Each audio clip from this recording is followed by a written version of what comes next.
Hello. Hello. Hello. Hello.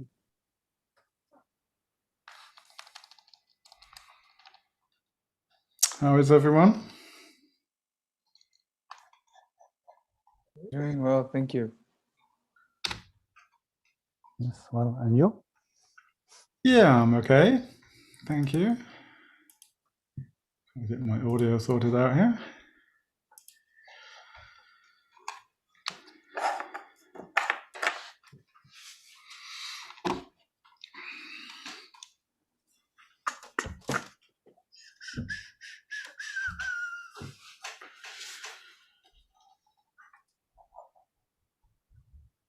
What's the weather like in Mexico, San Diego? It's been quite hot. It's been quite hot, but for the past few days, it's kind of wanting to rain, so it's a little cooler, a little bit humid, but it's a nice break from the sun shining in your face too hard.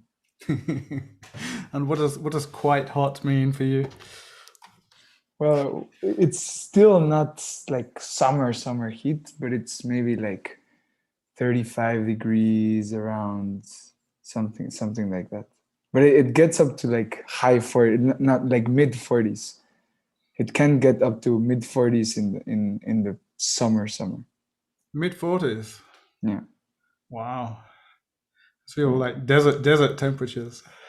Yeah, we're actually kind of close to a desert. Okay. Yeah. But you have sort of, air conditioning and whatever you need to. Yes, we hide in air conditioning and pools. Sounds good. And in Belgium, 25, 30, 40 degrees. It's very cool again. I guess it's similar to here. It's sort Yeah. of gone quite cold. Yeah, very rainy. Oh, perfect for studying and staying home. Yeah. No, here in Berlin, it was like the day that the coronavirus restrictions were relaxed, so that restaurants and cafes could open their outdoor seating. On that day, the weather went woof. It was rain, wind. Oh, yeah. It's not what the people were looking forward to. Did you see the moon eclipse today there or not? I didn't try to look. I didn't. Did you look? Did you? We couldn't see it here in Portugal. Was it cloudy or? I don't know the scientific reason, but I knew. No, I saw. I think it already- I was saw. I in look. the other side. Yeah, Yes. it was in our side, but for me it was cloudy. I did go in one of our breaks this morning to try to see, but it wasn't there. Okay. So it was really eclipsed. Yes. It wasn't there. Wasn't there? Okay. Yeah, I didn't realize we could see it here, so I didn't even. I don't know. try. Maybe Europe was not. Yeah. Okay, shall we make a start? We're moving on to the more linguistic stuff now. Moving from history to linguistics. How did you find the start to the chapter? Interesting, confusing, easy, boring? More well, kind of similar to before. The terms were. It seems like we're going more into the theories and all of that. So, yeah. Okay.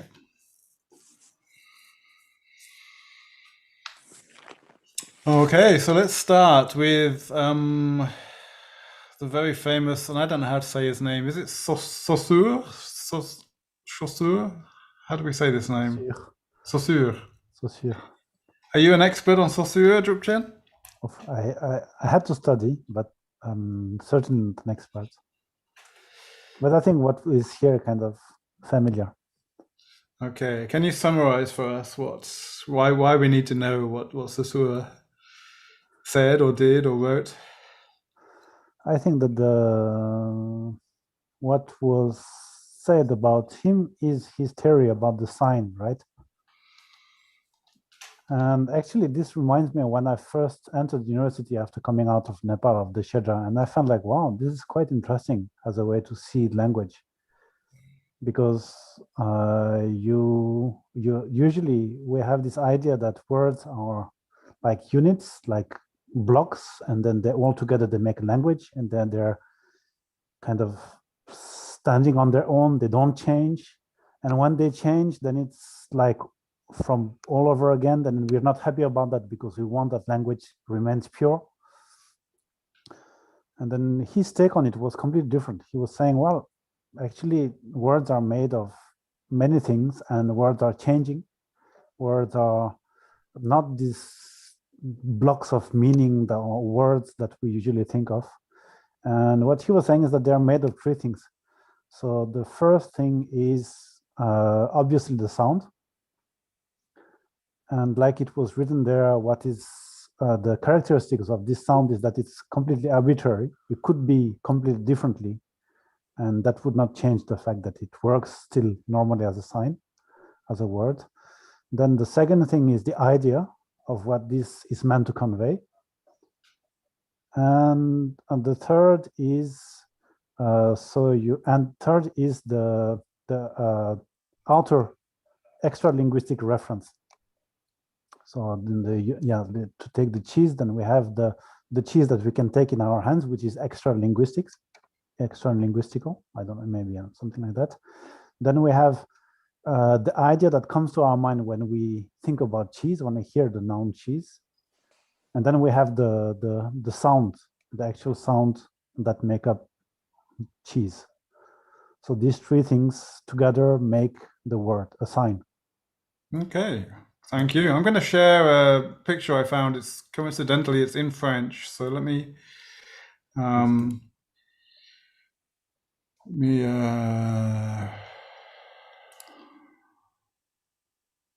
just share it, and then you can carry on your explanation. But I think it helps to look at a picture. Yeah, a triangle, I guess.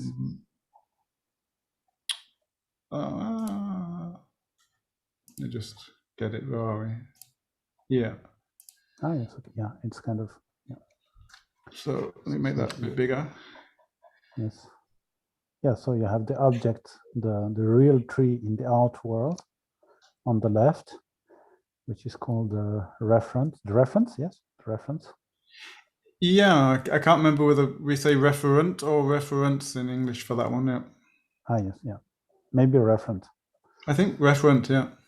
Yeah, but yeah, I mean, they use a lot of fancy words to say something simple at the same time. So we're talking about the real tree, yeah? Yes, we're talking about the real tree. And then in red, it is what comes to the mind. So the concept, or the signified, as they said, the mental representation of what the tree is. So in English we say signified. Signified, yes. No, not signified. The signifier. Signifier, right? Signifier. Are you sure? Yes. Oh, yeah. Okay.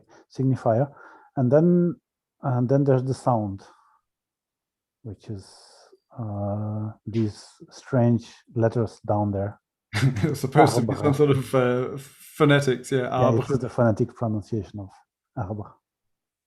Yeah. And then we have the Wi-Fi sign that, for a reason, is in front of the mouth of the person.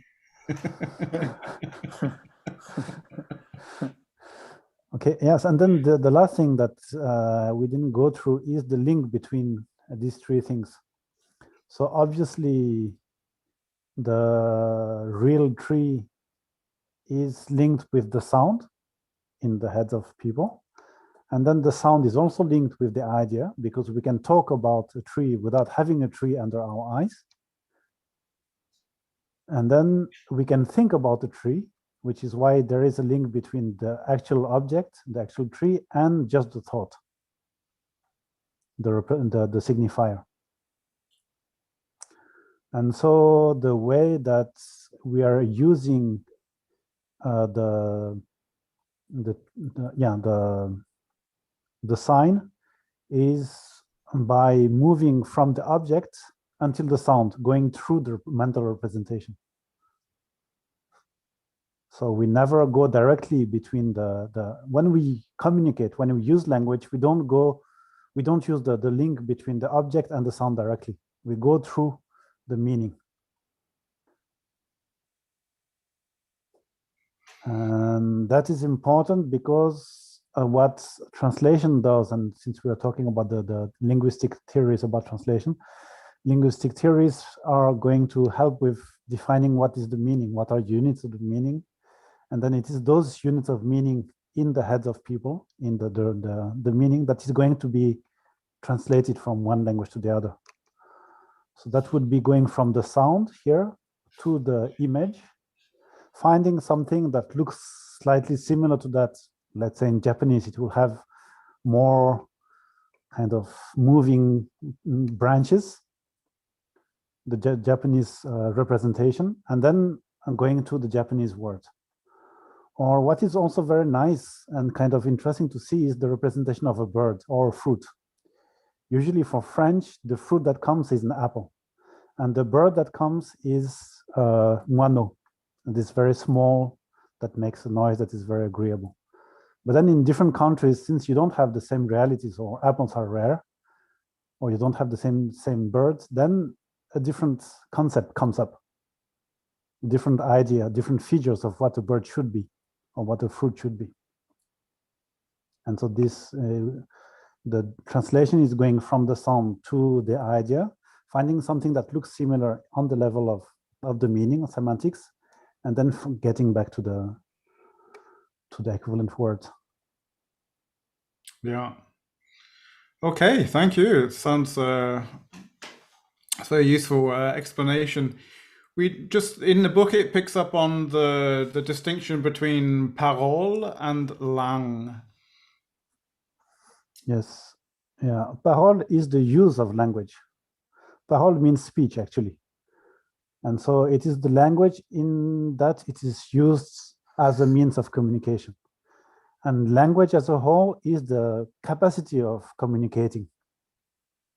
So it has more, it is much more abstract and comprises many more sides than just the use of the language.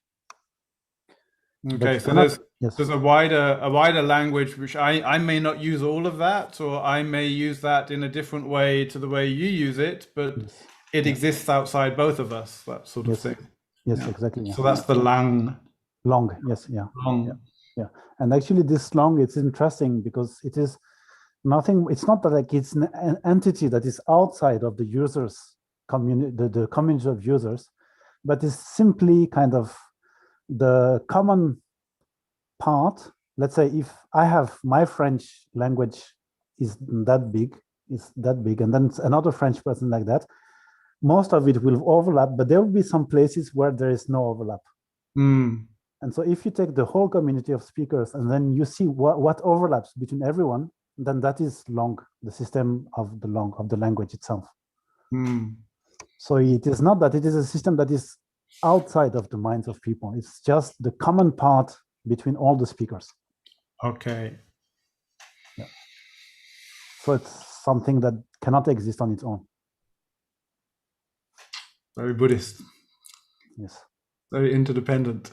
Yes. Okay, before we go on, anybody got any questions? Our Saussure expert here will answer you.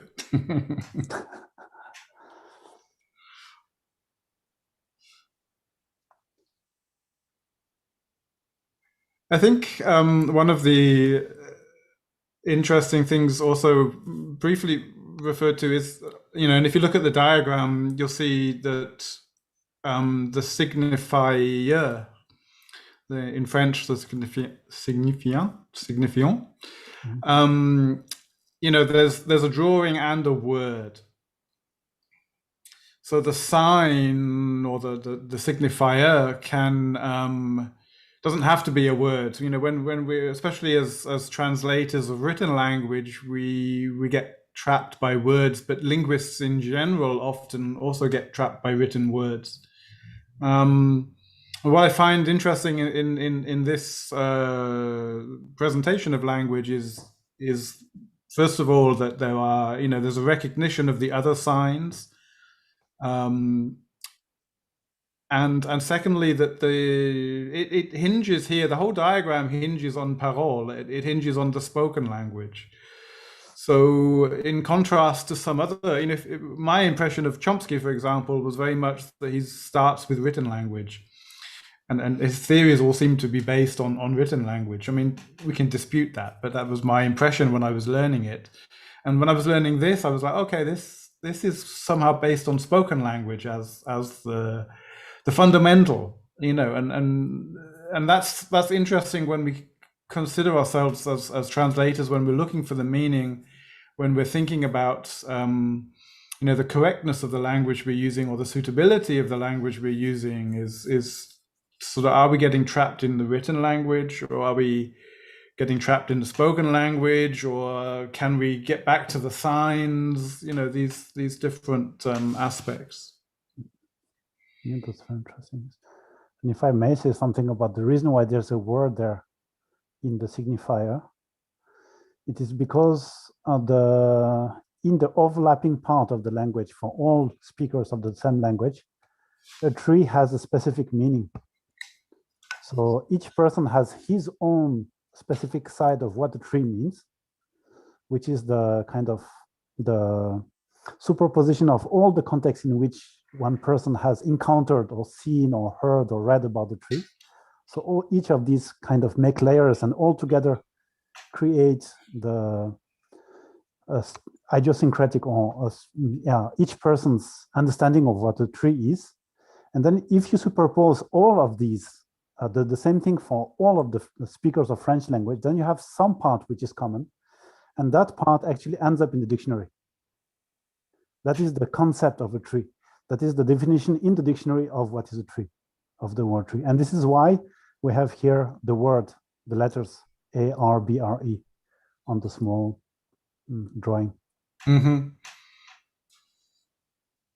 And then you have the kind of the image that comes. So you have the commonly accepted meaning conventionally for all the speakers of the language, and then you have the actual mental image of what the tree is. Okay. I remember there's certain species of plant, I'll put it that way, in England, which are often, you know, sort of the subject of a discussion. Are they a shrub or are they a tree? You know, so you know, you then get into the sort of the everyday definition of this word tree, and then the sort of botanical definition of tree. It's the same as the famous, you know, is a tomato a fruit or a vegetable? You know, because botanically it's a fruit, but the way we eat it, it's a vegetable. So, you know, it's sort of, you know, this seems to me to be a, what did I want to say? It seems to me to be sort of somehow reflected nicely in the theory, because it sort of is a bit wider than that. It says here's the word and here is the definition of the word, but it makes it clear that is not everything, that is the commonly accepted, and that it's related. You know, there's a picture right next to it. It's the signifier, and so we know we're immediately away from just this word. We see that this is something bigger, actually. From one of the other who we just listened to, Drupchen, what do you think the relevance of this is for translation? Drupchen sort of has mentioned it already, but just to hear it from someone else, what are your thoughts?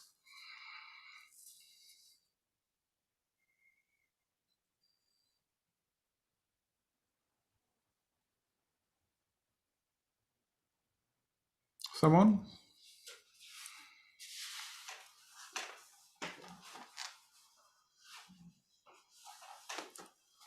Are you going to be thinking back to this while you're doing your translation? How are you going to use this?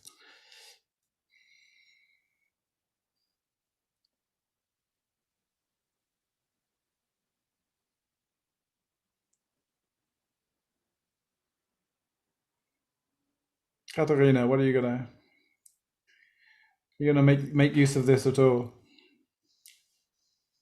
Just your first thoughts. The tongue, next tongue. No, yes, when you think about this question of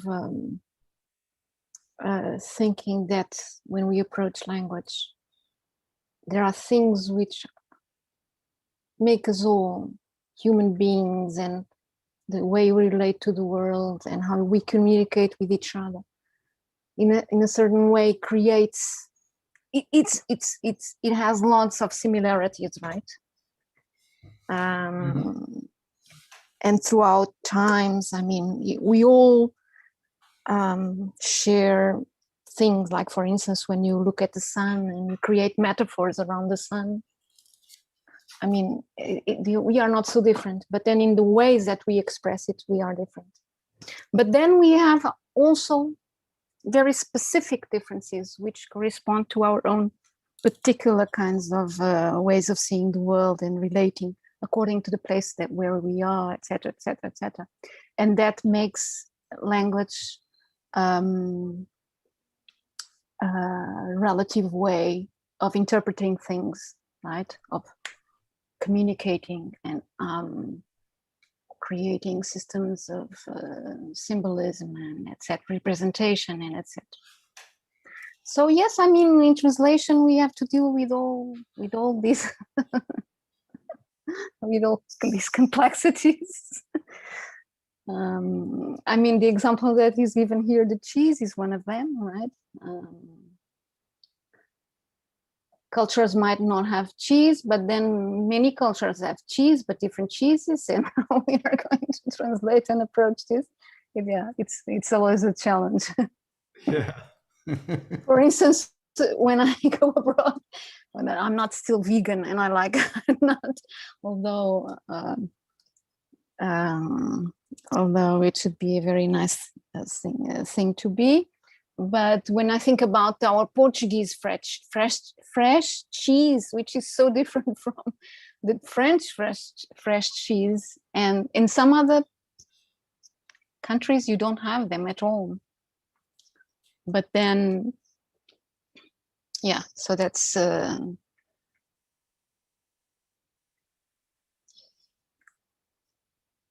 it's like it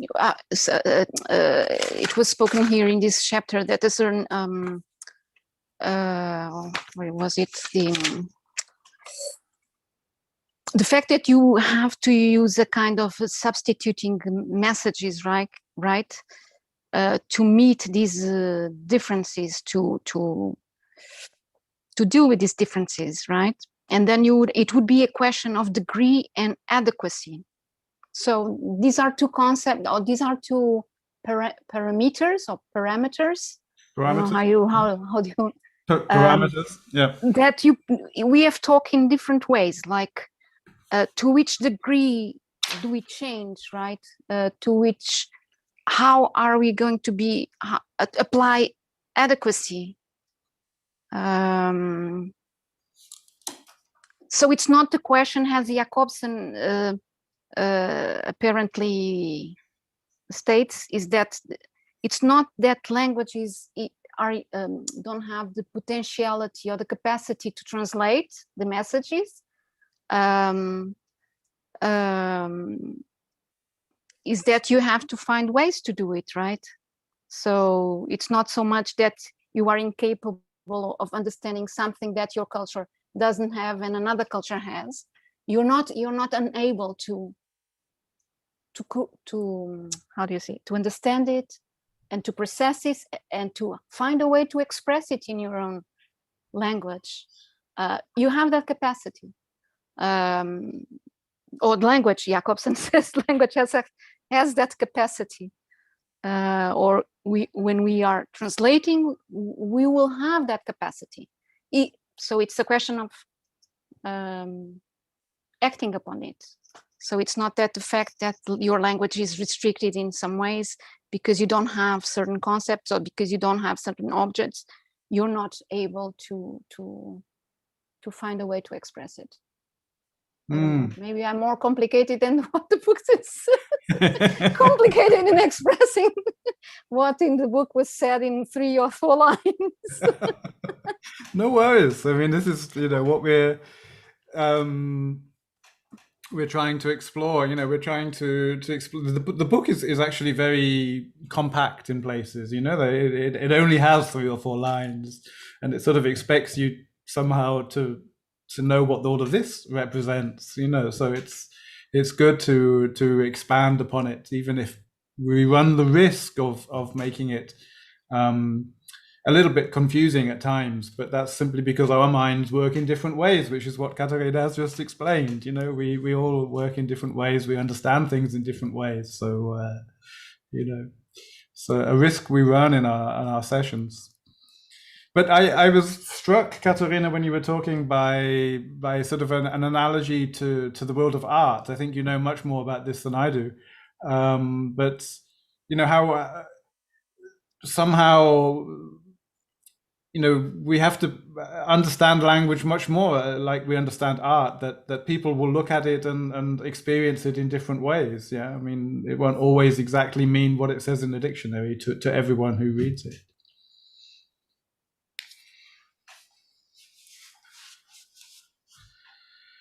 Okay, so shall we move on from Saussure? Well, does anybody else have any comments or questions?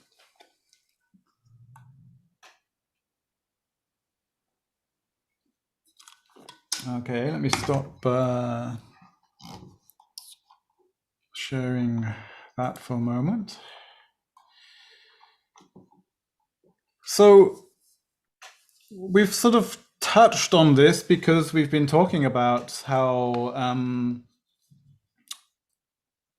we understand language in different ways, and we've talked about how, in one culture,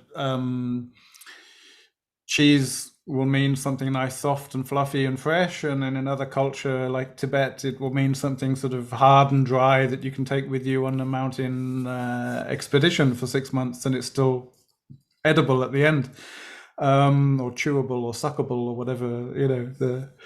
Those lumps of hard rock that they call cheese are suitable for. I mean, I really like it. I really got into the Tibetan cheese, but the first time I was like, "What's this?"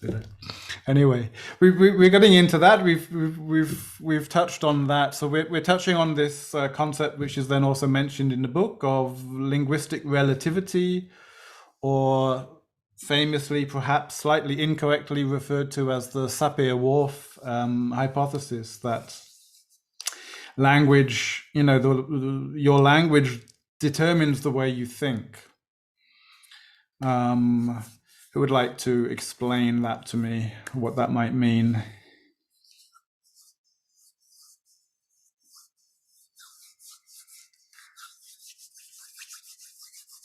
Danny? I don't think I can explain, sorry. Okay, no worries. Nerea? I think it's the idea that if we don't know something, we haven't learned something in our language, then we're not going to see it. For example, talking about colors. Is it that? Is theory? Yeah, that's part of it, yeah. That's what I remember. For example, the Eskimos, they have many more words for describing the snow or the colors of the snow. So they're going to, as they have the words, they're going to see the difference. But if you don't have these words in your language, you're not going to make these differences. And I heard that also about the color of the horses for Indians. Tell me more. Tell us more. That more all the gray and brownish colors, they have a lot more degradation, definitions of colors, so they're going to make you to see the differences between many types of browns, because they use the words. Whereas if you don't have the words, they in this theory, according to this theory, you're not going to make the distinction because you don't have the word in the language. That's what I remember. This. Yeah. Sounds good to me. Sounds like a good start at explaining it. Do you think it's true? Do you think it's And others say that it's not because the word is not there, you can't imagine something. Sometimes we don't have a word, but we have the capacity to imagine things. I have the capacity to imagine things. Yeah, that's definitely true, I think. So if I said unicorn, that's something that doesn't exist in the real world, but we can imagine what it is. Yeah. But somehow we've had images, even if it Okay. doesn't exist. So I don't know. Yeah, we still have seen images of what that is, or descriptions. Okay. If you never seen a unicorn, because unicorns don't exist, but we have some images. But if you've never seen a rhinoceros, and then you see a rhinoceros and you've only heard about unicorns, do you think you're gonna think, oh, there's a unicorn? Can you repeat that again? I was lost. So if you've never seen a unicorn and you've never seen a rhinoceros, and you've only heard about unicorns, Yes. and then suddenly you're confronted by a rhinoceros, are you going to think that this is a unicorn? I think so.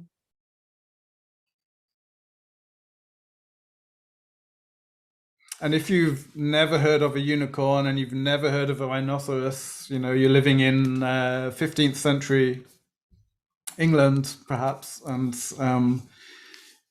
then suddenly, there's this traveling circus and this huge grey thing with a big horn on looks like its nose.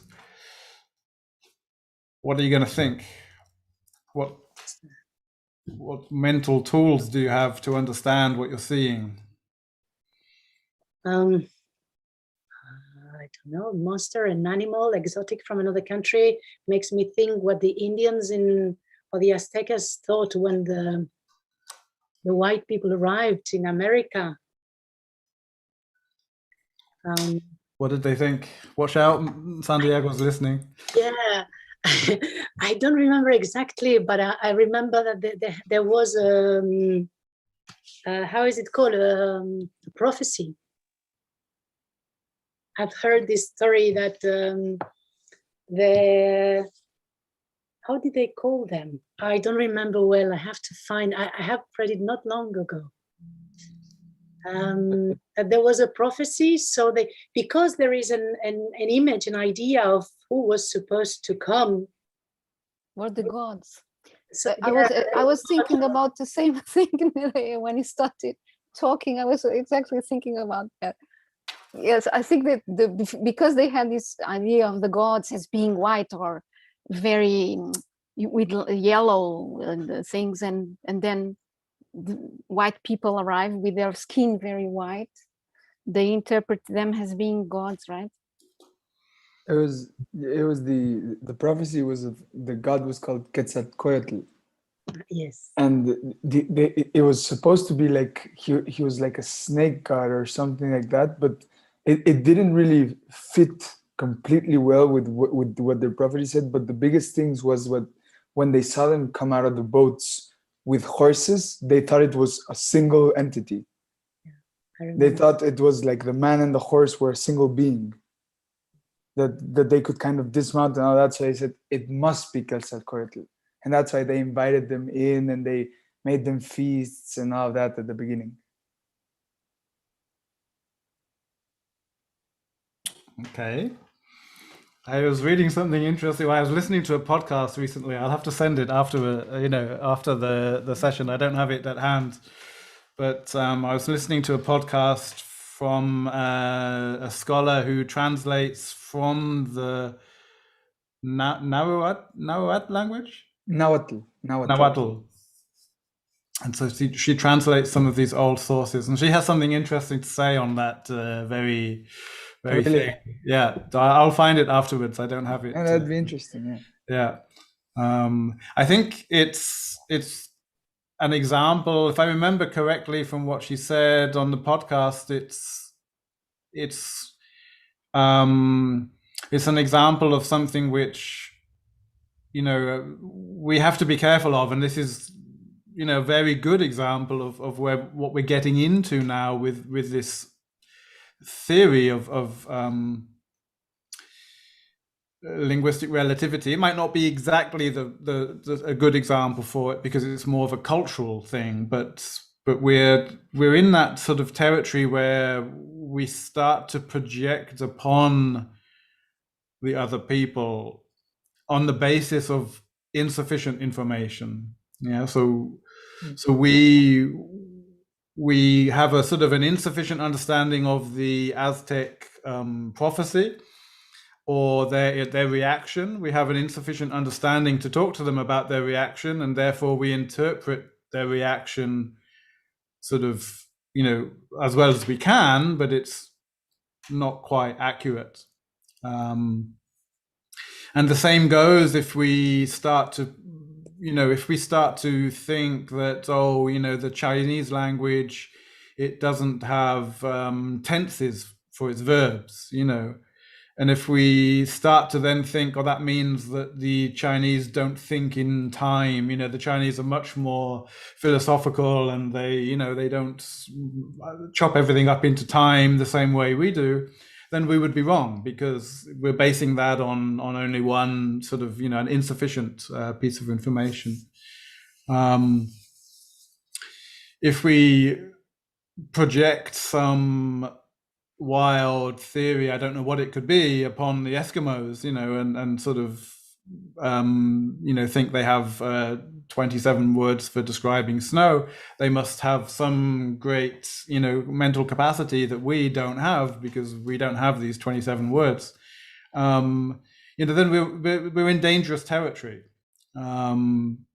because our evidence is too narrow. We're ignoring the fact that in English we have more than 27 different adjectives which we can put in front of the word snow, and then suddenly we have slushy snow, feathery snow, you know, frozen snow, powdery snow.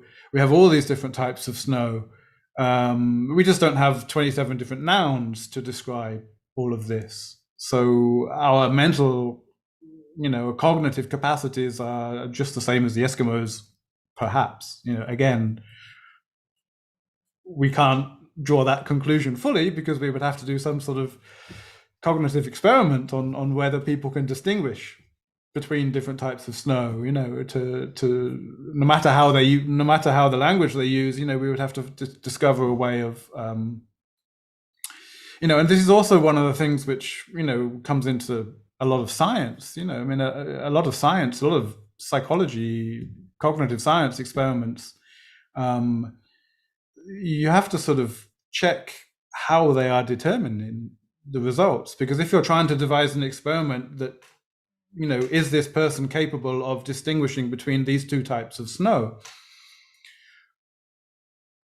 But you measure whether they can distinguish by means of their language, then what you are testing is actually whether they have the language to describe a distinction between two types of snow. And maybe they don't have the language to do that, but they are quite capable of knowing these are two different types of snow. It's just they don't know how to talk about it. And here one of the fascinating areas is small children, you know, where we are talking about, you know, how do you find out whether a 6-month or an 8-month or even a, you know, 2-year-old can distinguish between certain things, because they can't tell you, you know, they can't talk about it. But they're probably quite capable of of distinguishing, but you have to judge it by their reactions. So we're in an area of cognitive science which I think is quite tricky, and therefore that explains why, when it comes to this theory of how does it determine, what's the relation between language and cognition, there's no answer. There's no consensus, whether this is true or not, or how true it is, or whether it's just an influence, or whether it's a strong determiner, because the scientists are sort of really conducting loads of experiments, but there's no consensus yet. I think you could sort of say there's a general consensus that there's an influence between language and cognitive abilities, cultural abilities. All three of these, they all influence each other. But I certainly don't know of any definitive answers to the questions. Drupchen? What I remember from my lessons is that it is the same question as who came first, the egg or the chicken? And so the answer, at least that I was given, is neither of them. So there is an influence between the two. And so we can use that hypothesis or that theory or that model or whatever we want to call it in order to make linguistics or in order to make science. But we need to know that the influence go in both ways. I think I remember that I saw a TED talk about how languages kind of influence about learning languages. And one of the things were about in Russian. No, it was not in Russian. It was in Romanian. The fact that you could say aunt and what's the I think it was aunt and two parental relations had one single name, or there was a neutral for both of these, something like siblings that works both for men and women. Aunt and uncle. Yes, and aunt and uncle, yes. So there was only a single name that worked for both of these. And so because of that, then you could build up a whole story on this ambiguity, which would make the translation of that story very complicated in a language that does not allow this ambiguity. And so definitely, so you can build a lot of things on what languages allows or does not allow you to do. But on the other side, it's true that what you see can also influence your language. I think it goes both ways. That's what we were taught at the end. This seems to me to be a nice sort of more developed example, your story that would be very difficult to translate because it's based on this ambiguity, which would be difficult to preserve in English, for example. You couldn't really write a nice story about that aunt or uncle. It wouldn't make sense, or that older relative. I mean, you just wouldn't refer to them like that continually. But that doesn't stop someone, in English writing a story that is very similar with a similar ambiguity that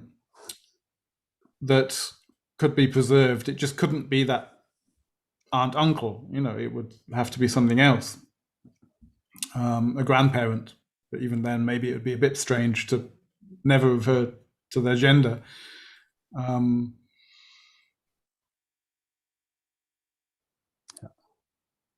But so the point I'm trying to make is that the difference is not sort of if it was a Romanian. Did you say it was a Romanian story? Yes. Yeah. The difference is not that Romanians have any different cognitive capacities or any that they perceive gender in a much different way to us. The difference is simply that the language enables this story and this language doesn't enable this story. No. Yes, yeah. There were other examples like the snow and so the things that show that. And generally speaking, about talking about vocabularies of languages, it is usually said that languages, the vocabulary of languages is built on the realities that the native speakers of that language encounter in daily life. So for that reason, then the geographic location of the speakers will have an influence on the vocabulary and will have an influence on all the rest as well. And so it's like the colors, like Nera was saying, you're able to see that there was a psychological experiment that was done in order to see the recognition of different shades of blue, I think blue and green. And the people whose language made this distinction were much faster. So there is an influence on the mind, on the cognitive abilities. This was shown, and yes. So again, you know,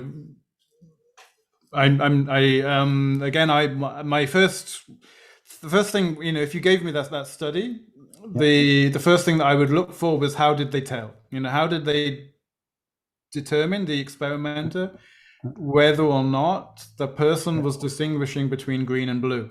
Yeah, and so the way were they pressing a button, or were they saying green, blue, green, blue, green, blue? Because if they're having to use language, then that would be interfering with the results, you know? No, they were not using language. I don't remember if it was a button they were pressing, or if it was a cue there was a camera that was looking the movements of the eyes or something. Yeah. It was non-verbal. Yeah. Yeah, this is kind of, this looks like the only way to know, like you were saying. Otherwise, if you ask them to use what you're actually trying to study, then it won't work. No. Yes. Yeah, and then what I was saying about the vocabulary of languages, then the size of the vocabulary or the content of the vocabulary of one language will depend on what these people are wanting to talk about. That's the same for specialists, isn't it? I mean, you know, if you talk to your average person in the street in England, you know, they will fear and anxiety are much the same thing, really. I mean, but if you talk to a psychologist, fear and anxiety have very different meanings. And then the psychologists even use the German word Angst when they're talking English, because they need to determine a very special type of fear, which they've just borrowed the word from German. But in Germany, the word Angst just means fear, you know, so it's, again, specialist jargon is another example of the same thing, isn't it, really? Yes, exactly. And in France, at least, in what we were told in the lessons, is that we have our own Eskimos, the people who are working in ski stations. So they have lots of words also, not as many as 27, but at least 10 to refer to different types of snow, because that's their profession. So whether the snow is this or that, then they will need to do this or that. Oh, that's a nice example. Yeah. And so because of that, it influenced their environment, living environment. And because of that, then they're obliged to develop the words for that.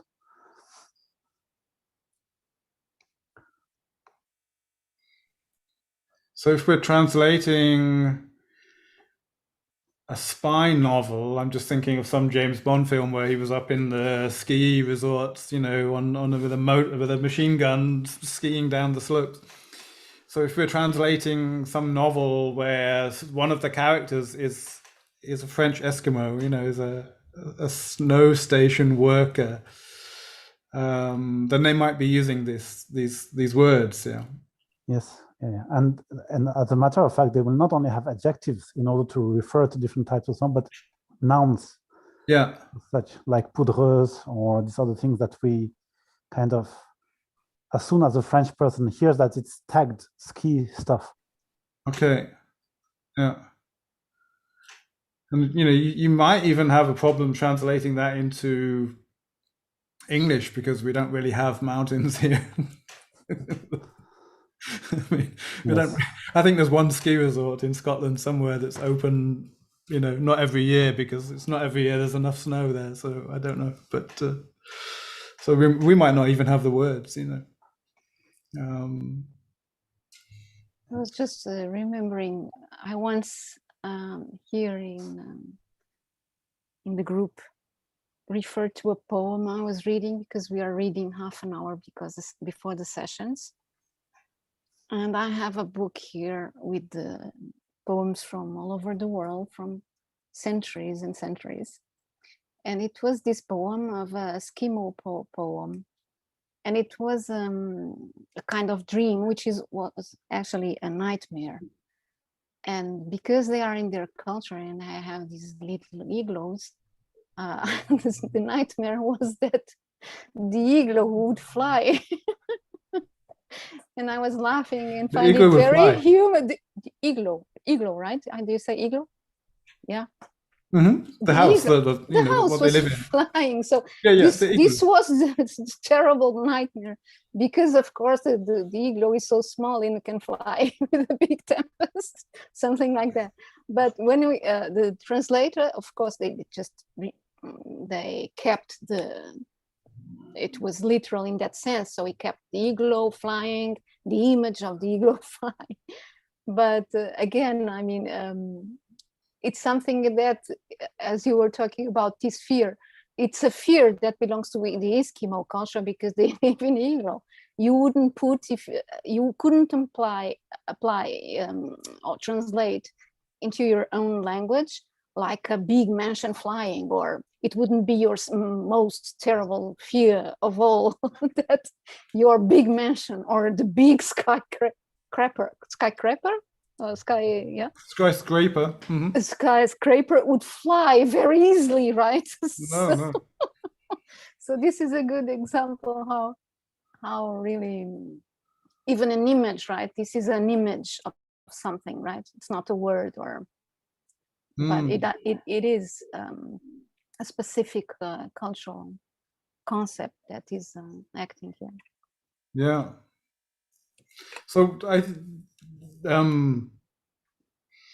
think we're on to something, as far as translating is concerned, where we can see that there's a spectrum now. You know, there's some very sort of, I would say, quite obvious examples, like the igloo flying, where you can translate that sort of literally, because the person reading the poem is aware that this is an igloo culture, you know, and that this would be scary and would, you know, it's sort of, you know, it would achieve, if the reader thinks twice, you know, first of all they're going to think house flying, what does that mean? But you know, the igloo fly, it's going to be understandable, even though it's not something they identify with completely. It's I often use the example in Buddhist circumstances of all these, you know, all these stories about tigers and lions. You know, I mean,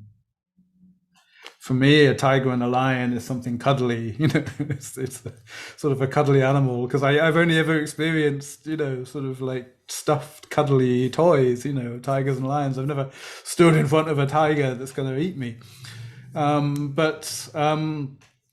You know, taking away my smartphone was that's really scary. You know, that would be the fear in my, you know, my culture, as it were.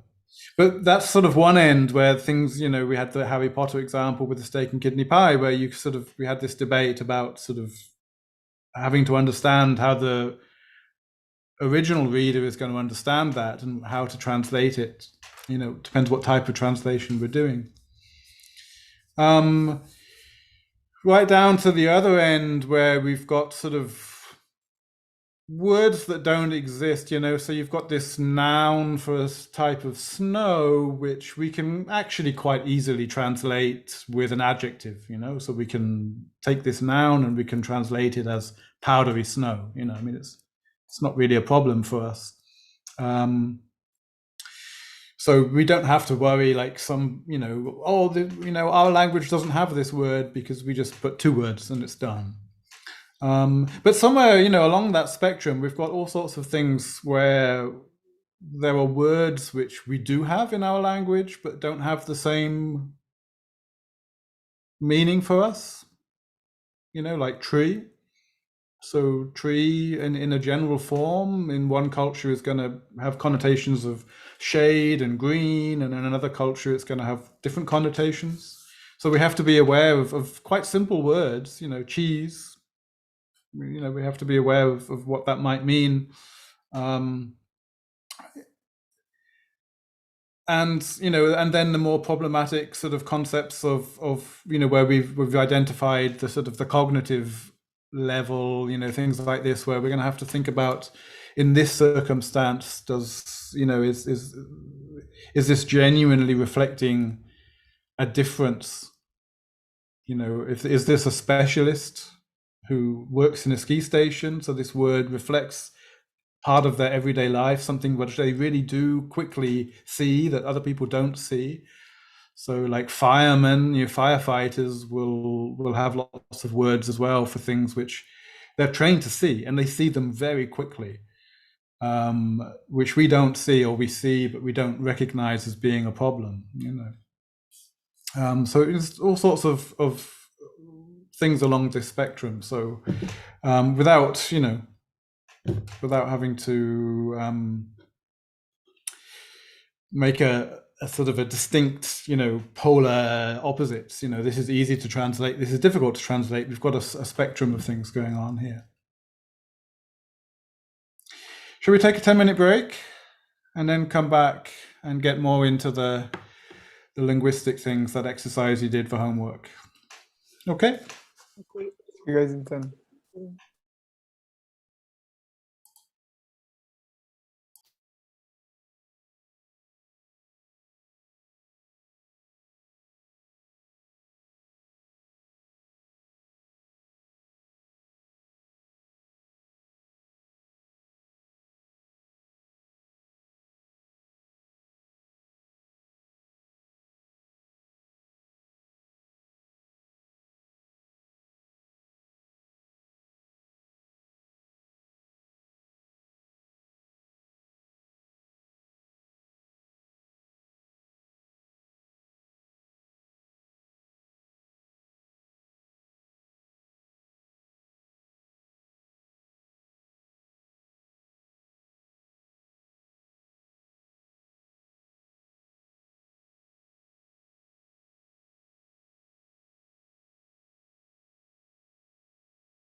Okay.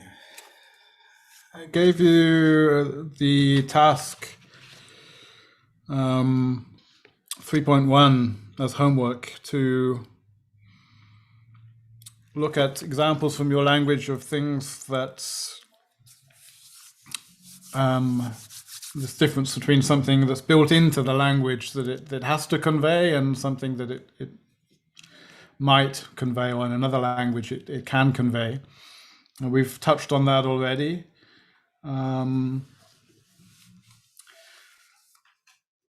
Did you all find things to share? Maria, you didn't? I didn't have time, actually. Okay. And it was not very clear, actually, what I had to Mm-hmm. find. So I went to read Jacobson's article. Ah, okay. Anybody else have problems, or did you?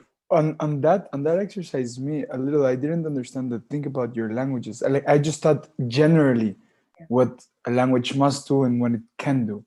Yeah, me too. I didn't really think about the nuances in Spanish versus any other language. Okay. Katarina? No, I don't have specific examples too. Okay. 'cause So it sounds like the instructions weren't clear enough, so I could have maybe made it clearer. I have an idea. What I will do is I will share a little video, so a few minutes, from a very famous YouTuber called Tom Scott, who has produced some nice videos on linguistics, many other things he does as well. And this has some nice little examples. So let me share that. And we can watch that together, and then it'll become clearer, hopefully. What am I looking for? In here somewhere.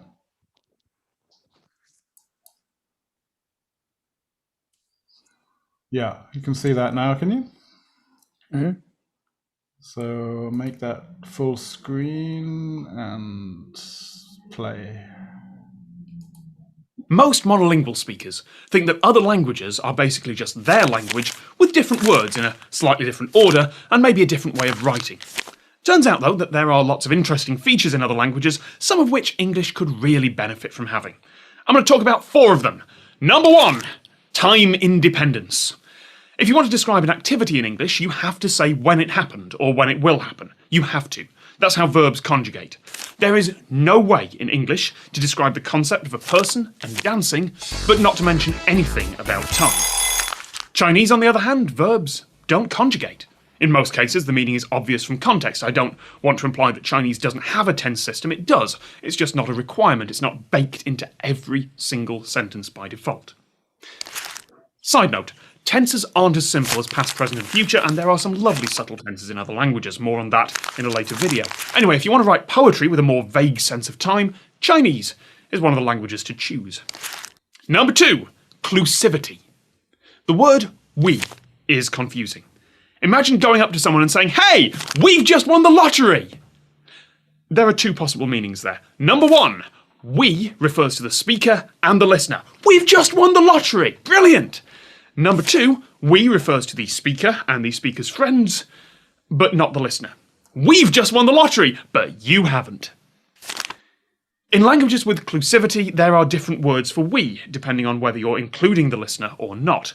It shows up in languages in South Asia, Australasia, and all over the world, apart from Europe. And I really wish English had clusivity, because once you describe it, it's a blindingly obvious missing thing that we all, could really use. Number 3, absolute direction. This isn't all that useful, but it is cool. In a few languages, notably a couple of Australian ones like Gugu Yimithir, that's the one that's been extensively studied, there are no words for left, right, forward and backward. Instead, you always use cardinal directions, the equivalent words for north, south, east and west. In this studio, north is that way. So right now, I have a north foot and a south foot. If I turn, I now have a west foot and an east foot, I think. I mean, I'm having trouble tracking something simple like that, but if you're a native speaker of a language with absolute direction, your brain just handles it. You always know which way you're pointing, and if you don't, you have trouble speaking. As a language speaker, I'd say relative directions are a lot more useful, particularly for those of us that go on the London Underground often, but it would be great to know always which way was north. And finally, number 4, evidentiality. In the same way that time is baked into English sentences, there are languages all over the world where evidence is baked in. If you're reporting something that happened, you have to include whether you personally witnessed it or not. You can do this in English, of course. I saw that, I heard that, but it's not required. Some languages have 5 or more different categories of evidence, based on whether you saw it with your own eyes, experienced it firsthand but it didn't involve seeing, whether you've inferred it from something else, whether you're reporting what someone else has said. All these concepts, which are fairly complicated to explain in English, are expressed just by how you change the ending of a word. All these fantastic features are one of the reasons why keeping minor languages alive is important. If English had utterly dominated the world and stamped out every other tongue, then we'd lose not only these rich languages, but we'd lose the insights that we gain of what the human mind is capable of. So, here's my question to you. Can you think of a brand new language feature, something that every language should have, but doesn't? Next time, why things aren't always black and white, or blue or green.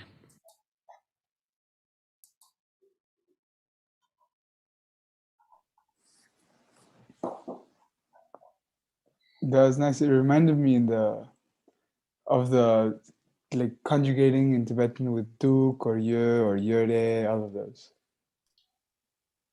Yeah, Yeah. exactly. Yeah. There are evidentialities, so you can't really Mhm. translate them.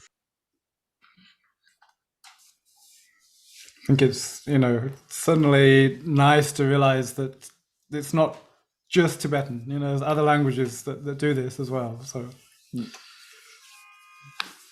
yeah. Okay, he speaks a bit fast. I hope you understood everything. What did you think? Anything particularly interesting?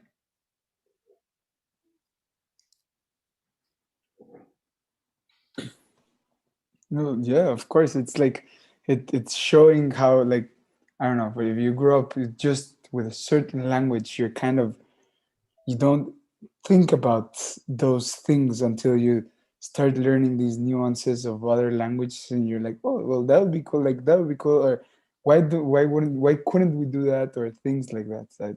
I thought it was really interesting. My question, one of my biggest questions has always been like, why wouldn't we include some of these things in, like, for example, in Spanish or in English? If we think it's a good idea, why not include it? It's always been a question that I've had, like, why stay, like, because it's always been like, oh, well, but why wouldn't we just add it? Yeah.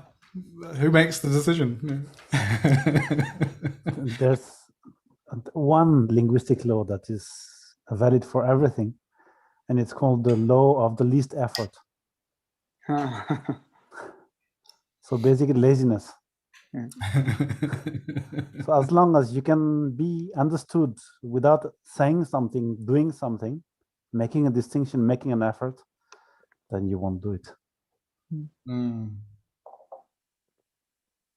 But then in different languages, that will lead to different results, yeah, as we've seen. So yes, yeah. The first two things, like in the main two, and very completely different ways of wanting to do the least effort, is either wanting not to speak a lot, and so to cram a lot of meaning into very few sounds. It's like you have in French, you have these very complex tenses which don't have any auxiliaries, and then everything is kind of condensed quite a lot.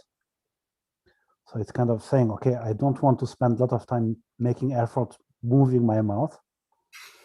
But then after the next generation is going to think, wow, I have to think way too much in order to say what I mean. So I prefer to move my mouth instead of moving my neurons. And so languages go like that and like that and go on all the time. Mm.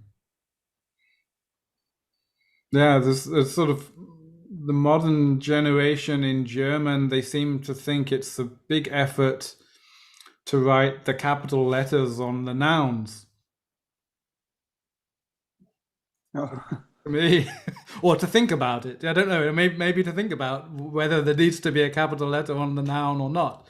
I mean, to me, it's no effort at all, and it's actually quite useful. And I'm like, well, why don't we have that in English? Why did we get rid of that? Because it can be quite useful at times. And it doesn't seem to be a lot of extra effort. But we don't want that. You just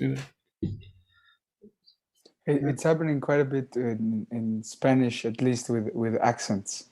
People just, at least in Mexico, just, especially with the writing and everything, just people just don't want to write them. Me included, actually. It's only when I've started here that my language advisor kind of smacked me. Because she was like, well, you're writing them well in the paper. Why not in the comments? Or why not when you're typing a message to me? I'm like, well, and she's like, what are you? And now I'm forbidden not to. But yeah, you have to press 2 buttons to get and you have to think about it, and you have to. It's everything you guys said was wrong. It's happening with me in Spanish with the accents.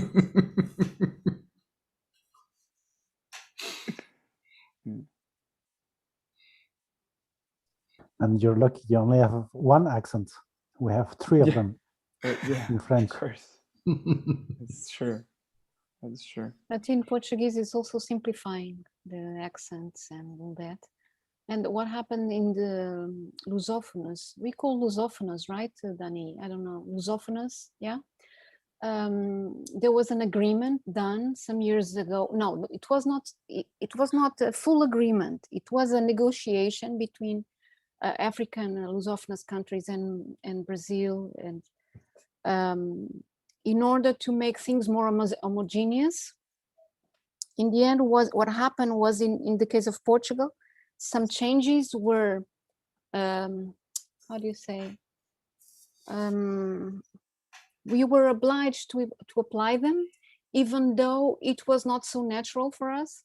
I mean, some changes occur in a natural flow, how languages evolve, right? But in this case, some of the things that we have now to do were imposed on us. And the irony is that after all, the agreement, Portugal applied the agreement and what was supposedly agreed, but then the African countries and Brazil are not applying it. They didn't give the last okay. And we in Portugal, we are now, we have to write in that way, and even the computers and online dictionary has this new agreement, regulations or rules or whatever. Yes, and one of them is also that capital letter. We used to use the capital letter for like the seasons, things like that. And now we don't use it anymore.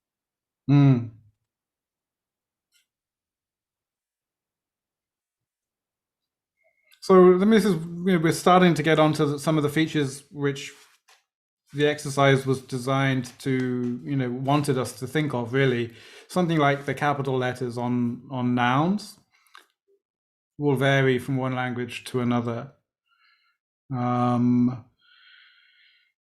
So in German at the moment, well, in the last, couple of decades, there's a lot of English words which get used, particularly in sort of marketing and management speak and things like this, sort of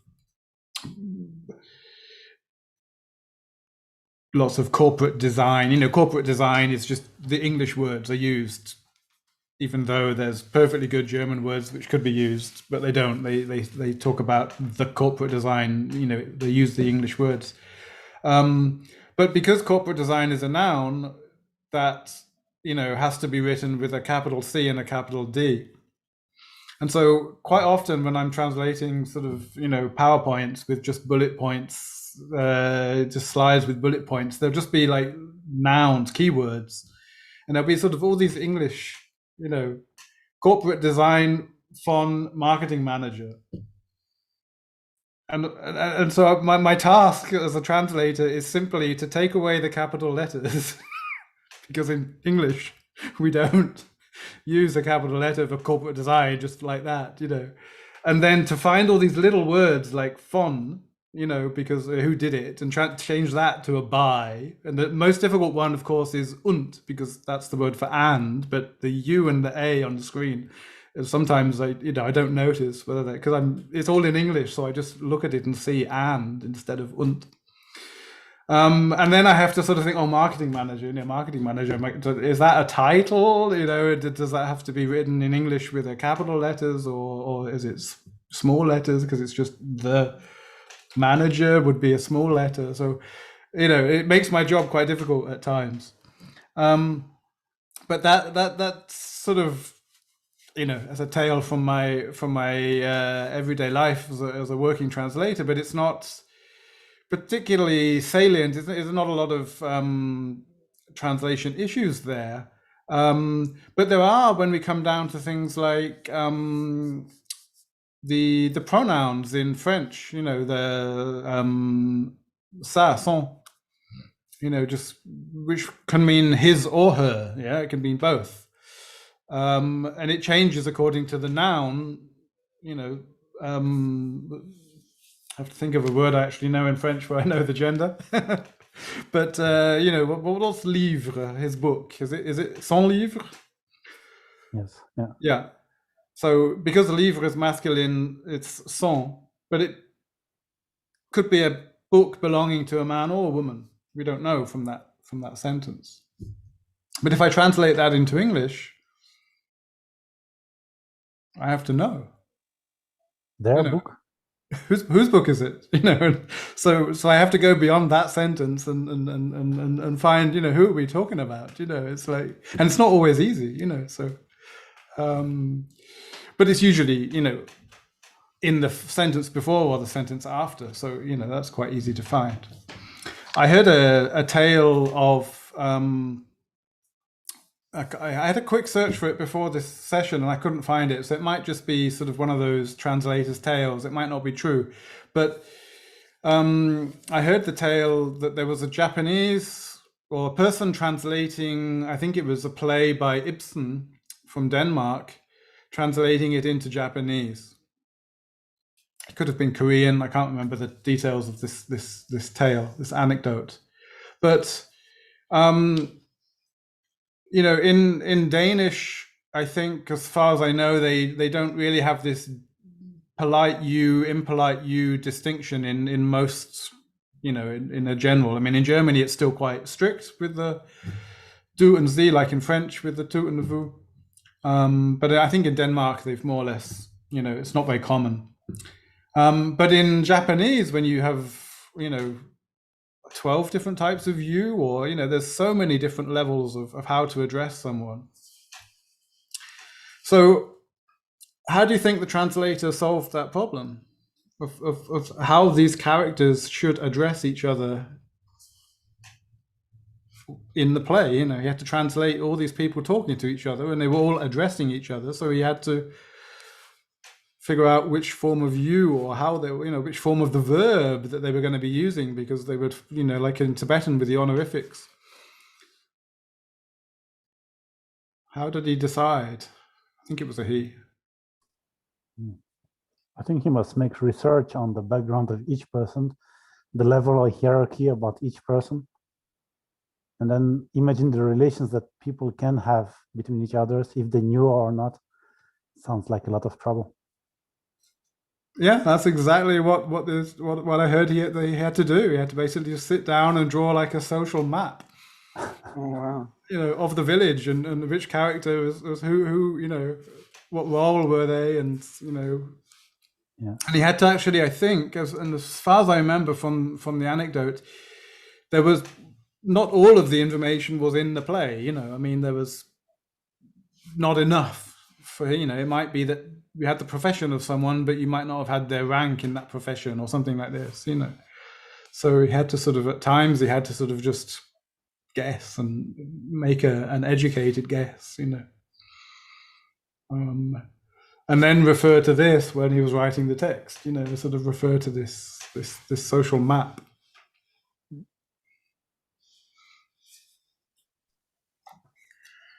Yeah, I heard that even before talking to each other, or even before knowing how to, talk to each other, they have to present cards, visiting cards to each other in Japan.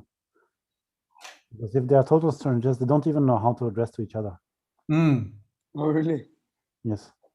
So the first thing is to hand out your visiting card. So you look and then say, okay, hello. Mr. or doctor or whatever. Yeah, there's probably a few different words for hello, isn't there? Depending on who you're greeting. Yes, yeah, and then they have these different levels of honorifics, but then they have the opposite of honorifics as well, humilifics. So instead of being nurtured, you can put yourself down. Mm. So you put yourself down. Yes, yeah. So it broadens the spectrum of what you can do. Yeah.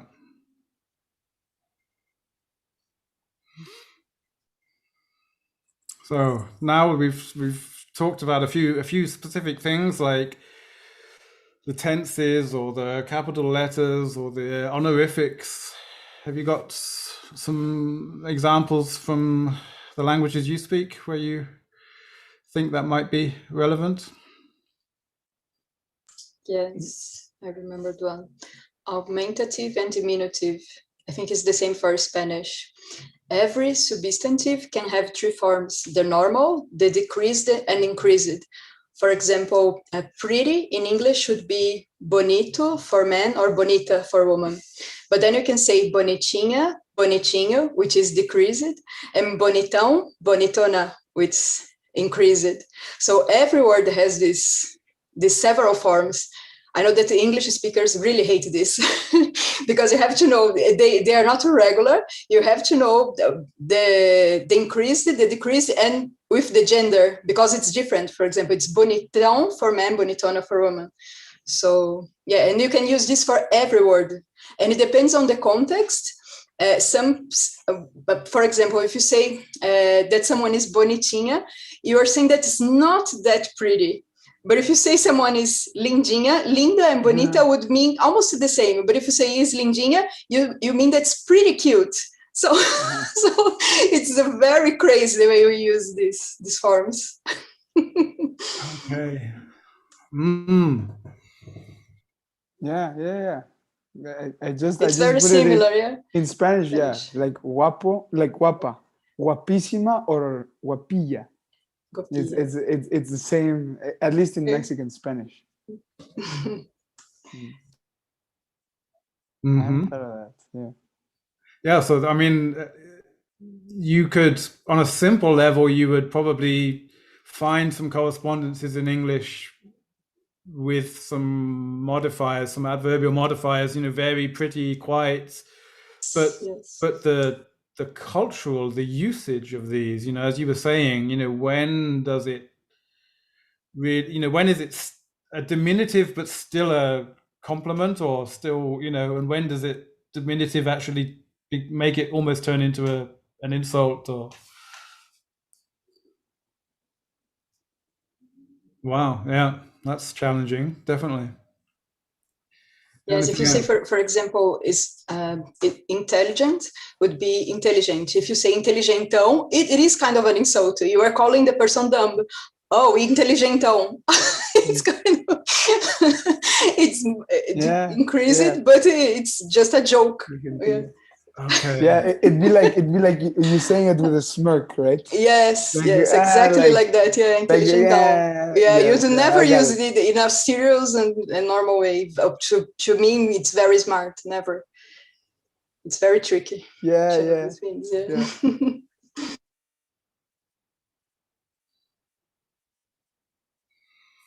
Okay. Any more examples? Well, I like quite the fact that in Portuguese you can just leave out the personal pronouns when you make sentences, and Spanish has the same too.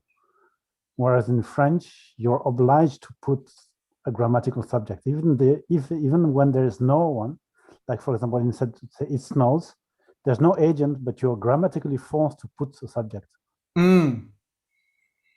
And it's kind of, I find it much nicer, much more economical Mm. to not have to use these kind of dummy subjects or even real subjects. Do you think that would pose a problem for translators at any point? When you're found in a context, when this happens a lot in Tibetan, because in Tibetan, not only are they optional, but most of the time they don't even exist.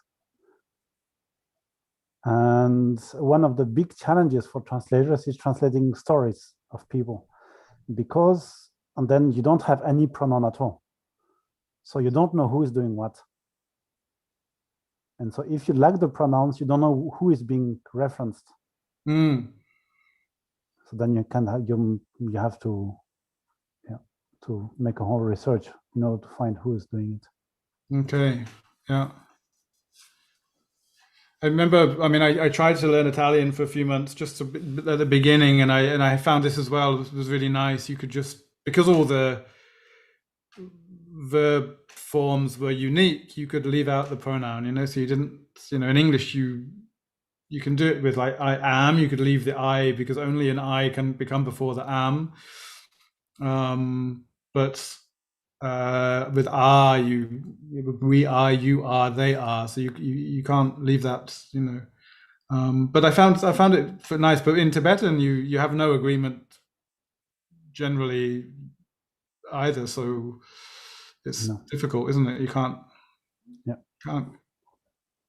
Not that you don't have and then usually in French, for example, we have the two forms for each pronoun: the hard form, which would be me, and then the soft form, which would be I. Hard because it's standalone, and then soft because it is not standalone. It must rely on something else to stand. Yeah. And in Tibetan, you have only one form. You have only the hard one. You have just only me. You will say me do this, never I do this. You don't have that form. And yeah, the other thing also about verbs in Tibetan is that you only have 3 tenses. You don't have more than that. In any Romance, you have conditional, indicative, and subjunctive, which all have different conjugation. But in Tibetan, you have 3 tenses. That's it. So when you're translating, you have to look at the context to know whether it is actually a future of the past, even though it's only conjugated as past, or as past of the future, even though it's only the future, and this kind of things.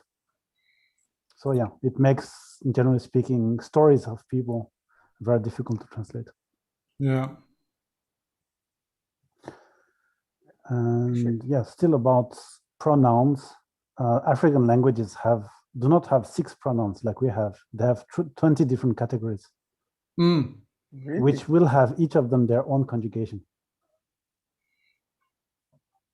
So yeah. But like, what? How many pronouns can you like?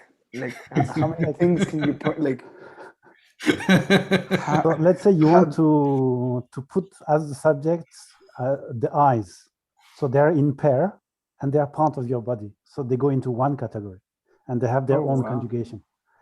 Then you're talking about something that is your belonging, which is still another category. And then, I don't know, trees or living plants, still another category. Wow, then, that sounds really complex. Yeah, and then they have 20 of them. I really wouldn't want to be learning that those tables. I saw the tables, but I never had the courage to learn anything. I actually just thought of one in Spanish Mexico, which would actually be really hard to translate. I hadn't even thought it's so part of the Spanish Mexican that it'd be really hard to translate. It's the diminutive. We use a lot, like instead of glass in Spanish is vaso, and we say vasito. We put the ito to a lot. I know Nerea is laughing because it sounds ridiculous to her, and she's heard it. She just nods her head, but it's something that's really ingrained in their culture as a sort of endearment. Like, for example, if I say, I want a glass of water, If you just say it normally, you just say quiero un vaso de agua. But then if you say quiero un vasito de agua, you're kind of pleading, or you really want the cup, or you really like the cup that you're going to get. But it literally means give me a small glass of water. Okay. The ito literally means small, so it's a diminutive. But it's never ito. You can say like noviecito, like small boyfriend, like, but it's not. It's not that he's the boyfriend or the girlfriend is small. It's an endearment, or a kind of. And I know Spanish people go crazy with this, but I was thinking, how would I translate like those two sentences? Quiero un vaso de agua y quiero un vasito de agua. And I don't know. I was thinking about it for a little while just now. I literally have no idea. That's a good example. In Brazil, it's exactly the same. Really? It's easy to translate for Brazilian it's so Portuguese. hard, Yes. And there's so much like it says, but it's such a big part of the sentence, right? Yes. It's such a big, like the difference is huge. Yes. If I say huge. quiero un vaso de agua, or quiero un vasito de agua. Copinho de água. Copinho, and you can kind of smile when you say it, you know? It'd be But so hard it's to the translate. same in Portugal. Really? We don't use the ito so much, but the normal colloquial daily life with the inho. Inho. Eu go to the cafe, quero um cafezinho. Yeah. Well, yeah. cafe in Portugal has like 10 or 12 ways of saying it, asking it, because everybody likes the cafe in a certain way. So we have all these different designations for cafe. Like the Eskimos in the snow. Like the Eskimos in the snow.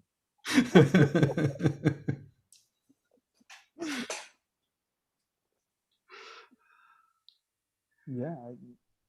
No idea how to translate that. Yeah. I think I mentioned this one in a previous session, but German,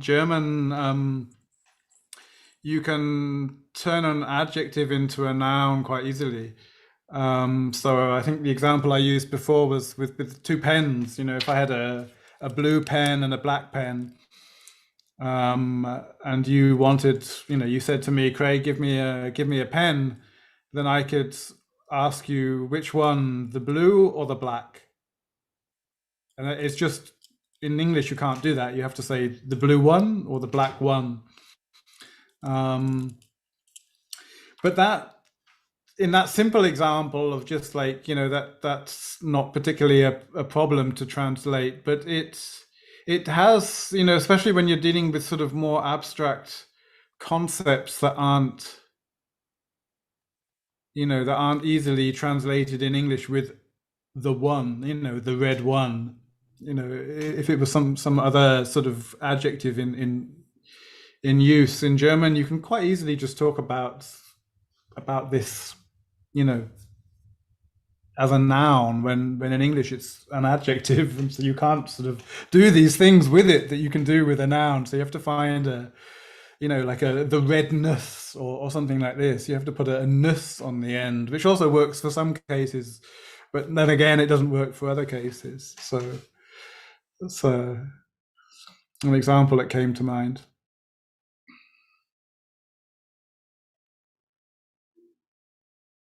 German also, you know, like most languages in Europe, you know, has the sort of adjective agreeing with the noun, which English doesn't. So I know that can be problems for people learning English often, because they'll just have this sort of row of words and they're not quite sure which ones belong together. But it's, you know, there's no so that's, you know, some, particularly with your compound nouns and with sort of sentences that the clauses come together. If there's no comma, nice comma in there, then sometimes you're sort of like, you know, which bit belongs together. In German, it would be easy because you would have agreement.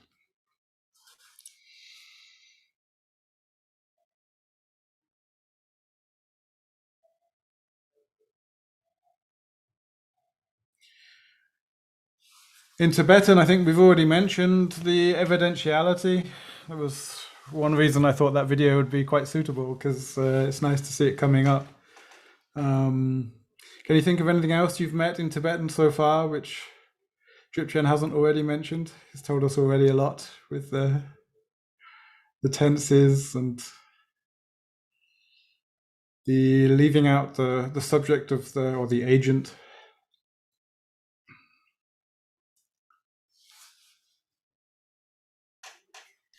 Could you repeat that again? Say again, Tandigo?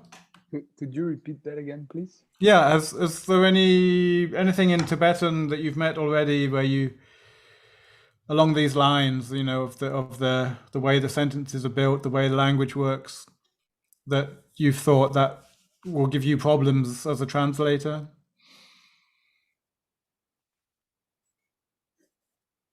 Well, from what I've seen so far, Drupchen, I think, talked a little bit about it, of how, like, somehow, like, what he was talking about with the stories, and, well, at least for me, the different types of conjugating, even if it's just three, the fact that it's inferential, or that you're seeing it, or that it exists, or that all that, it's different enough, at least for me, that, but I don't know if that has to do more with how the language is structured, or that I just need to, like, haven't learned it enough or familiarize myself enough so that it's fine. I'm not sure yet. Well, it's both, isn't it? You know, it's the same as if I was trying to learn how to, you know, to understand those diminutives. You know, I can I can very easily, from a linguistic point of view, I can very easily say, oh, that's a bit like the ETTE in French, or the diminutive. You know, I mean, we use that occasionally in English as well. But you know, knowing whether you were insulting me or not, or whether you were going to give me a small glass or a normal sized glass, you know, that takes time. Yeah. What about the cases, the so-called cases in Tibetan? What about the la? That nice little la, which just sits there on its own, and you know. Yeah, it's true. I found myself putting sometime from, sometime to, but yeah. But this is something, again, that I think is kind of, I may be simplifying it quite a bit, but I think that in the minds of Tibetan, it's not that complicated. Not as much as Westerners who describe or who teach Tibetan grammar want to make it complicated. I think it's just this general idea of direction, and then you have to adapt it, you know, to the context. Mm-hmm. Like if you a verb about movement, then the direction would be physical. Then if it's, for example, to receive, then it is, since it is movement from you towards outwards, then you know that is the giver who goes in the direction of the one of the receiver. And so you adapt to each context, but the general idea is simply a movement. But if it is after a verb, it can be and or but. Yes, this is the one exception. This is the one exception, but there are not so many. Yes, yes. How many times have you said that so far in the course? This is just the one exception, or apart from the one last week. You know. I think it's the first time I said that in a few months.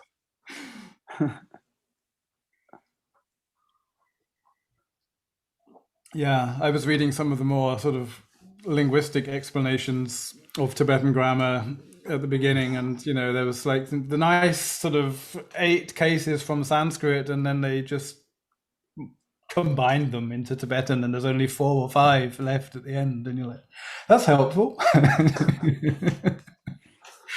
So this one could be one of those 3. Okay, so how do I know which one, you know? Yeah, and I must admit that even though I spent like 5 years studying linguistics, when I was reading this linguistic grammatical description of Tibetan, I was lost myself. I had to return to my Tibetan knowledge in order to understand what was happening. Mm. So yeah, they don't try to make our life easy.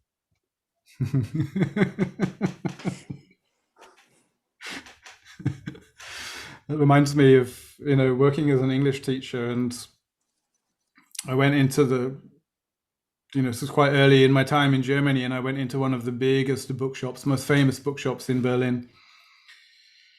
Huge section of books, and there's this, you know, book. It's like, you know, quite, I think it's almost like DIN, you know, A4 size book with thick pages like this, and like 501 English verb conjugations or something like this, you know. And it was literally, you know, they took 501 verbs, and for each verb there was a double page spread, and on one side there were sort of like, you know, 8 tenses, and on the other side there were another 8 tenses. So they'd put the English verb in 16 different tenses for you, you know, in the future perfect conditional, and the, you know, the present continuous passive, and all of this, you know. And I was like, you know, if you want to put someone off learning English, then just give them this book. You know, it's like, here you go. No one's going to look at that. It's exactly the same as what your reaction, you know, because as a native speaker, I was like, it's not that complicated.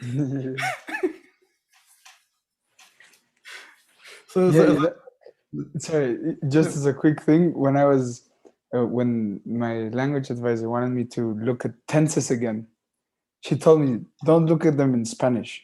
Like, find a manual that's written in English, and it'll be much less complicated. She said it'll make so much more sense. She said, like, do not dare open like a Spanish one, because it's just it'll just be like, what is this? Look at like you're learning like, as an English speaker, you're learning Spanish, and then I saw it, and it was like this like really cute, like nice thin chart, and it was all there, and she's like, yep, that's it.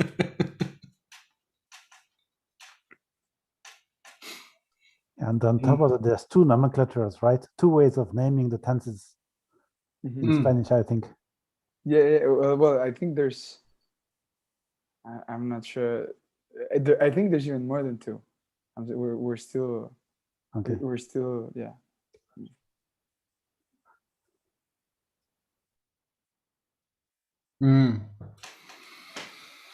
Yeah. Okay. So tenses and verbs. Could talk forever about that, but that's not really the topic that's most challenging for us as translators. So I think we've covered now what was in this, you know, these few pages at the beginning of the chapter. What we're building up to, of course, is, you know, the concept of equivalence, and what does that really mean, or what can it mean? The different ideas of what equivalence can mean, because as a translator, in some way or another, that is our role. Yeah, I mean, we, at the end of the day, you know, we started with this and we finish with this, and in some meaning of the word, they should be equivalent. You know, that's our job. So, you know, a lot of what we're doing is we're looking at, you know, the different possible understandings of what is equivalent, and then, you know, even if we have sort of defined what is equivalent, there's the processes of getting from one to the other, so that we, you know, we don't end up here, but we actually get to where we want to get. So we'll look at that next time. We'll move on to Nida and his equivalents, and then beyond that as well. I asked you to. So just quickly, Sorry. Craig, just so that was basically because I hadn't really understood the general concept of equivalence, but it was literally in just that one sentence what you said, that they should be in some manner equivalent, one word with the other when you're translating. Well, no, I mean, we will look at this, you know, for I know, the but whole, generally the whole of the speaking- next session.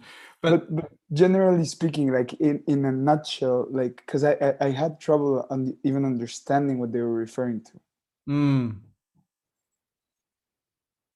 Well, I mean, that's very much my sort of just casual comment, just understand it as that for the moment, that as a translator, we have this, this work, whatever we are translating. And at the end of our process, of our work, we deliver a translation, and what is that? That is in some way equivalent to what we started with, and what we've already, basically, you could say that all of what we've been talking about and all of what we will be talking about is this question, in what way is it equivalent? Does it have an equivalent effect? Does the reader of the English Harry Potter with his steak and kidney pie, have this nice warm feeling, and does the reader of my translation have a nice warm feeling? Or is that the equivalence that I'm looking for? Yeah. Or does the German reader read steak and kidney pie and think, which but the German reader who understands English culture knows that steak and kidney pie, produces this feeling. So, we're talking about sort of what type of equivalence. Right. So we'll be talking about that far more than you really want to, but that's the role of this module in your training is just to sort of like take apart these things that you believe what they mean, and then sort of just show you that there are other ways of understanding it as well, just so we got an improved understanding of your processes and your work.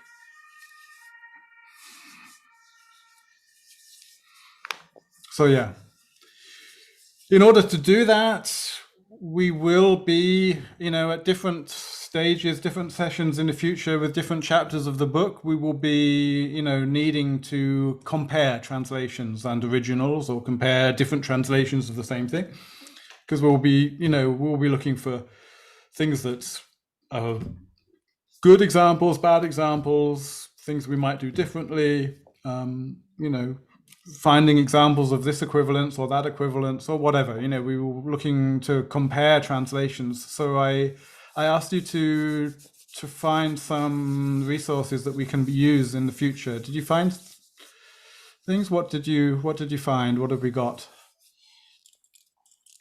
Just tell me, roughly, so I have an idea. At least for now, what I was doing, it's the book we normally read. The one that I'm reading now is Gabriel García Márquez, 100 Years of Solitude. So it's comparing that to the English. And you're doing that in the other module on this course, or? No. Oh. In the afternoons we read for a while in our language. Yeah. To keep. So this is the one I was reading one before I finished that, and now I'm reading this one. Okay. So now I just found an English translation to be able to compare them. Yeah. For this module. And the one you read before was? The other book. Because you know that quite well, presumably, because you read it already. Yeah, it's called El Murmuro de las Abejas. It's the Bees Murmur. Okay. It's actually a really nice book. And you have the English or translation of that as well? Or? I don't have it, but I could find it. Maybe it'd be useful. Okay. It's just sort of things where I can go there, or there might be something in there, things that you're familiar with. One of the reasons why I really like the Gabriel García Márquez's writing to compare it to the English is because there's a lot of some nuances on how he writes based on there are some differences between English, or at least that I saw here, and how he writes. It's like those kind of things where you said, like, I wish you could read it in Spanish. Mm-hmm. It's got these kind of like really nice things to it. Sounds like good potential. Find examples for us in the future. Great. What else? Other people, what did you think of? What have you got for us? Nerea? I just went to pick Alice Munro that I had here. I bought the same book in English and Spanish Okay. because years ago I really wanted to see how it was translated. And it's short stories. Good. Yeah, I don't remember one in particular, but I remember I went through both at the same time because I was finding that exercise interesting. Yeah. Okay. Sounds good. Sounds like you'll be able to use that. Katerina. Well, I was looking today, so I don't have any. I don't think I have a Portuguese author translated into English, and I don't know how easy is it to find an English version. But I found this translation, Edgar Allan Poe, which I found on the internet, a tale, which is you can, I found it online, the tale. So I have the Portuguese version, but this is like American author Yeah. translated into Portuguese. Okay. Okay. Yeah. Sounds good. As long as Do you want us to put the files in the No. drive? No. It's I want you to have the resources so that when we then look at specific translation techniques and concepts, that you can try and find some examples, or that I may give you the task of taking one page of a translation and analyzing it according to whatever concept we are currently studying. Okay. So, Okay. it's something that you're relatively familiar with, so that hopefully you've read both of them, or at least you the fairly well, so you can just sort of flick through it and find examples. Something that that's not too sacred for you, so you're quite happy to take it apart a little bit and analyze it, like we were doing with Harry Potter, with talking about the steak and kidney pie and things like this. Danny? I have some excerpts from Clarice Lispector's book, she's actually from Ukraine, but she went to Brazil very little, and then she's one of the most well-known writers. And also from Fernando Pessoa, which is Portuguese, and I find the English translations also for some of his poems. Okay. So they are poems, yeah? Yeah, for Fernando Pessoa, yes, and Clarice Lispector is prose. Okay. But then I thought it was good to keep both. Yes, yeah. Andrew Chen. I have this novel by Alphonse Daudet, Tartarin de Tarascon. Nera is laughing. It's a funny novel written in 1872. Humorous, and it's very nice and very kind of cocasse in the French way of making jokes and being kind of funny. And so I'm sure that there will be a lot of translating problems because humor is used quite a lot. Mm-hmm. Okay, sounds like rich potential. Yeah, I just saw one expression at the beginning of it. In French is coquin de sort, and then they translate it as my goodness, which is not exactly the same thing. How would you translate it, or what's the difference? Literally, coquin de sort, it's like an expression that you're kind of really surprised, and then you're like not really upset, but not really happy about what's happening. You're kind of really taken. It's like someone sweeping the floor under the carpet under your feet. Okay. And then they translate as my goodness. Yeah. What do you say, 1870? It might be. Yes. Oh my goodness, maybe put an O in front of it. Oh my goodness. Yeah, I guess in polite society in 1870 that might have been okay. Okay. It sounds very tame to my ears, you know, as a 21st century. Yeah. But yeah, it's again, you know, we're translating from time to time, aren't we? From era to era. Yes. So good. I mean, of course, you know, in any particular exercise, if you think of something else and you know, you don't have to use what you've named. I just wanted to make sure you've got something at hand now, so that you know, prepared. I'll probably you know, I'll probably keep resorting to Harry Potter just because I you know, sort of a little bit familiar with it. A few Shakespeare things as well will come in occasionally, I think, because I did look into that. But again, Shakespeare is almost poetry. You know, it's you're sort of starting to get into that. You know, that sort of, it's a slightly different purpose, slightly different, yeah, type of translation. Okay, that's all I have for you today. Unless you have any questions.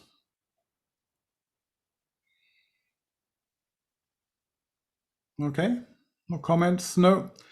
Then we'll move on to the nitty-gritty of some ideas of equivalence next time. And I'll make sure I send you the tasks well in advance this time. And the Declaration of the Human Rights. Oh yes, yeah. Maybe we can put that up in the folder, because we can. I think I put mine, the Portuguese one from the Republic Diary, or so. What, I don't know the name in English, but it's the governmental thing. Yeah, Drupchen, I think the Declaration of Human Rights is in Tibetan as well, isn't it? Yes, yeah, that's true. Yeah, maybe we can put all of our languages up in that folder. Then we can start making some parallel versions or something. Yeah. Might be useful. Definitely, that's obviously a very formalized sort of language, but I thought that one would be useful, partly because it came up in the book anyway, but also it'd be very useful for us because we can, you know, go through all the languages, you know, sort of it's there in Spanish, Portuguese, French, English, and Tibetan, so we can really do some cross-linguistic comparisons with that one. Okay, then over to you, Drupchen, to end